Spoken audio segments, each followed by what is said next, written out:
कुरूप राजकुमारी। कहानी को लाइक कीजिए और चैनल को सब्सक्राइब कीजिए। राजनंद गांव में प्रवीण नाम के एक युवक पर एकाएक विपत्ति टूट पड़ी। उसके माता पिता की मृत्यु हो गई और गांव में उसका अपना कहने लायक कोई न रहा। इसके साथ ही उसके पिता ने जो कर्ज उठाए थे उन्हें चुकाने के लिए उसे सारी जायदाद बेचनी पड़ गई। इसलिए उसने लाचार होकर उस गांव को छोड़ने का फैसला कर लिया और एक दिन तड़के ही शहर के लिए निकल पड़ा। दोपहर होते होते वह जंगल के बीचों बीच एक टीले पर पहुंचा। वहां उसे एक झोंपड़ी दिखाई दी। झोंपड़ी में जगताई नाम की एक जादूगरनी रहती थी। वह पिछले 25 वर्षों से उस झोंपड़ी में अकेली रह रही थी। प्रवीण ने वहां पहुंचकर जोर जोर से 3-4 बार पुकारा। गुस्से से जगताई बाहर आते ही फंकारने लगी। कौन हो तुम? मुझे इस तरह पुकारने की तुम्हारी हिम्मत कैसे हुई? जादूगर ने जगताई के माथे पर एक बड़ी सी लाल बिंदी थी। गले में उसके तरह तरह के मालाएं थी और उसके बाल जटाएं बनकर बिखरे हुए थे। उसकी आंखें बिल्ली की आंखों की तरह चमक रही थी। इस सब से प्रवीण कुछ कुछ भयभीत हो गया, लेकिन फिर वह थोड़ा संभाला और बोला, अम्मा, बड़ी तेज धूप में चलकर आया हूँ। थोड़ा पानी पिला सको तो बड़ी मेहरबानी होगी। जगताई घूर घूर कर प्रवीण की ओर देखते हुए बोली, मुझे तूने अम्मा कहा। मुझे इस तरह के रिश्ते मंजूर नहीं। चल तो, प्यासा है ना खाना भी खा ले। खाना खाकर आराम कर लेना और शाम को चले जाना। जादूगर ने उसे झोंपड़ी के भीतर ले गई। जगताई ने प्रवीण के सामने कई व्यंजन परोस दिए।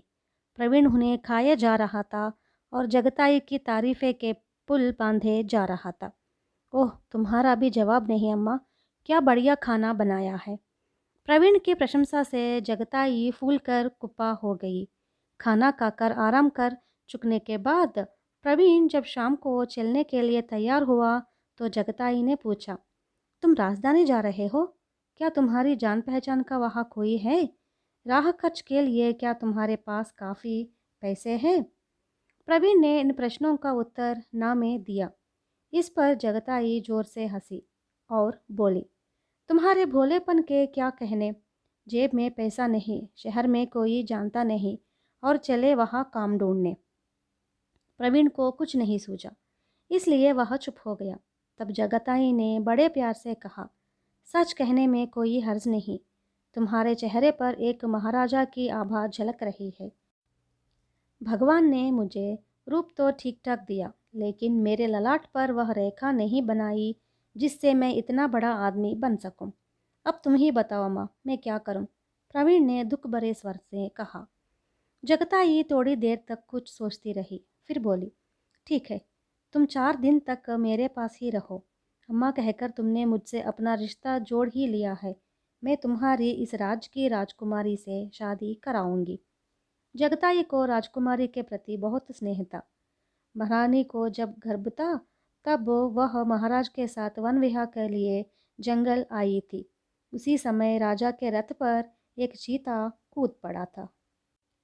राजा ने उस चीते को मार तो दिया था, लेकिन रानी इतनी डर गई थी कि वह बेहोश हो गई थी। उसी समय उसे प्रसव की पीड़ा भी शुरू हो गई। तब जगताई उसे अपने झोंपड़ी के भीतर ले गई और उसका प्रसव करवाया। रानी ने जिस शिशु को जन्म दिया था वह एक कुरूप कन्या थी, जिसे देखे बिना ही रानी की मृत्यु हो गई थी। राजा यह नहीं चाहता था कि हर कोई उस कुरूप कन्या को देखे, इसलिए उसने अंतपुर के एक भीतरी कक्षा में उसके पालन पोषण की व्यवस्था की थी। वह कुरूप कन्या अब जवान हो चुकी थी। राजा को उसके विवाह की चिंता थी, क्योंकि उसका विवाह एक समस्या बन गया था।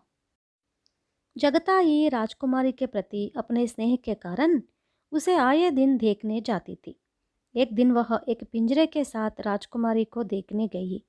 पिंजरे में एक तोता था। राजा ने प्रश्न किया, क्या बात है जगताई, यह तोता कैसे अपने साथ लाई हो?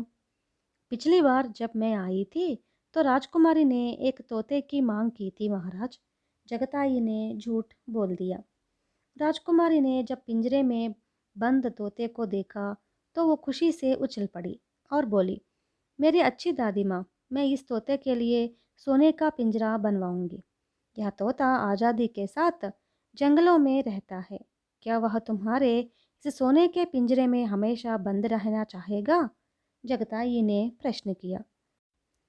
जंगल क्या होते हैं दादी माँ? वे कहाँ है? राजकुमारी को कौतूहल हुआ। मेरे साथ अगर तुम आओ तो मैं तुम्हें सब दिखा दूंगी। वहाँ अगर तुमसे कोई पूछे तो कहना तुम मेरी पोती हो। अगर मैं तुम्हें यूं ही अपने साथ ले जाऊं तो तुम्हारे पिताजी मेरा सर कटवा कर महल के द्वार पर लटकाएंगे। मैं तुम्हें तोता बनाकर अपने साथ लिए चलती हूँ। क्या तुम्हें यह मंजूर है? जगताई ने पूछा। राजकुमारी इसके लिए खुशी खुशी मान गई। जगताई ने कोई मंत्र पढ़ा और राजकुमारी तोता बन गई। अब उसने पिंजरे वाले तोते को तो आज़ाद कर दिया और उसकी जगह राजकुमारी को पिंजरे में बंद कर लिया। आगे क्या हुआ पार्ट 2 में सुनेंगे।